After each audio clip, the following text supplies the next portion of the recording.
இந்த சாரியோட colour combination அவ்வளோ சூப்பராக இருக்குது. நான் கூட ப்ளவுஸ் ஸ்டிச் பண்ணுறப்ப நினச்சிட்டு இருந்தேன், சாரீ நல்லா பிரைட் கலரில் இருக்கே, ப்ளவுஸ் வந்து கொஞ்சம் டல்லான கலராக இருக்கிற மாதிரி இருக்குது. இந்த கலர் காம்பினேஷன் நல்லா இருக்குமா, வியர் பண்ணால் நல்லா இருக்குமா அப்படின்னு எல்லாம் நினச்சிட்டு இருந்தேன். ஆனால் ரொம்ப சூப்பராக இருந்தது. டிஃப்ரெண்ட்டான கலர் காம்பினேஷனில் அது டைரக்ட் சன்லைட்லலாம் பார்க்குறப்போ அவ்வளோ அழகாக இருந்தது. இது வந்து கும்பாபிஷேகத்தன்னைக்கு எடுத்த மினி விளாக் தான். கிட்டத்தட்ட 2 வாரத்துக்கு மேலே ஆச்சு. இன்றைக்கி நான் அப்லோட் பண்ணுறேன். அன்றைக்கி கும்பாபிஷேகம் அப்படிங்கிறதுனால அண்ணன் அவங்க எல்லாருமே நைட்டே வந்துட்டாங்க. நாங்கள் தான் அவங்க வேலைக்கு போயிட்டு கொஞ்சம் லேட்டாக வந்தாங்க அப்படிங்கிறதுனால காலையில் வந்திருந்தோம். நைட்டே கோயிலில் இருந்திருப்பாங்க போல். அப்போ எல்லோரும் பூ கட்டிகிட்டு இருந்திருப்பாங்கல்ல, அதை பார்த்துட்டு வந்து மருமகன் அவ்வளோ கிளியராக அவங்க மாமாவுக்கு எக்ஸ்ப்ளனேஷன் கொடுத்துட்டு இருக்காங்க.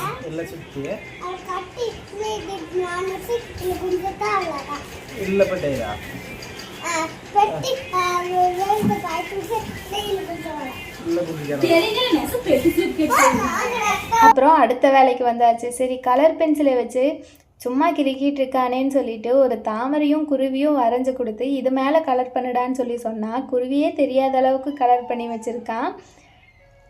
அது மட்டும் இல்லை, நான் வரைஞ்ச குருவி இது என்னடான்னு கேட்டால் காக்காயின்னு வேறு சொல்லிட்டேன். நான் வரைஞ்ச குருவி காக்கா மாதிரியாக இருக்குது. அப்புறம் இந்த நாள் வந்து ஃபினிஷ் ஆயிடுச்சு. என்னோடய சாரீக்கு மேட்சாக எடுத்த வேஷ்டி சட்டை தான் அது. ரொம்ப சூப்பராக இருந்தது. கலர் நல்லா பர்ஃபெக்டாக மேட்ச் ஆகிருந்தது. அப்புறம் நம்ம டே ரொட்டீனுக்கு வழக்கம் போல் வந்தாச்சு. நாங்களும் இந்த அரைப்போம், மிளகா பொடியை வச்சு சாம்பார் வைப்போம்னு நினச்சிக்கிட்டே இருக்கோம். இன்றைக்கி வரைக்கும் மிளகா அரைச்ச பாட்டியும் காணோம், சாம்பார் வச்ச பாட்டியும் காணோம். இவ்வளோ சூப்பராக அந்த கலர் வந்து நல்லா ரெட் கலரில் அந்த மிளகாய் இருந்தது. அதுக்காகவே வந்து மிளகா பொடி அரைக்கணும்னு நினச்சிட்டு இருந்தேன். நல்லா எந்த குழம்புக்கு சேர்த்தாலும் அந்த குழம்பு நல்லா ரெட் கலரில் அந்த மிளகாய் கலரில் இருக்கும் அப்படிங்கிறதுனாலேயே அந்த மிளகாய் பொடி வந்து அரைக்கணும், இந்த மிளகாயில் கண்டிப்பாக பொடி அரைக்கணும்னு நினச்சிட்டு தான் எக்ஸ்ட்ரா 1 கிலோ வாங்கிட்டு வந்து வச்சுருந்தேன்.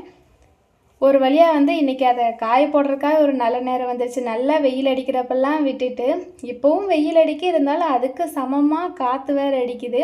நம்ம சும்மா அப்படியே காய போட்டு போனோன்னா வர்றப்போ ஒரு மிளகாய் கூட இருக்காது, எல்லாம் காற்றுக்கு போயிருக்கோம். அப்படிங்கிறதுனால அதுக்கு நல்லா ஃபுல்லாக பாதுகாப்பு பண்ணி வச்சுட்டு போயிருக்கோம். நிறைய மசாலாலாம் சேர்க்கலை.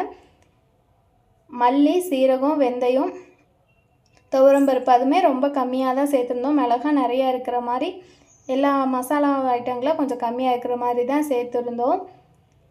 அப்புறம் இன்றைக்கி வந்து சமையல் அவங்க தான் செஞ்சுருந்தாங்க. எனக்கு சொல்லிக் கொடுமாகாமல் எப்படி செய்யறதுன்னு சொல்லிட்டு அவங்க தான் செஞ்சுருந்தாங்க. டேஸ்ட் அவ்வளோ சூப்பராக வந்துருந்தது.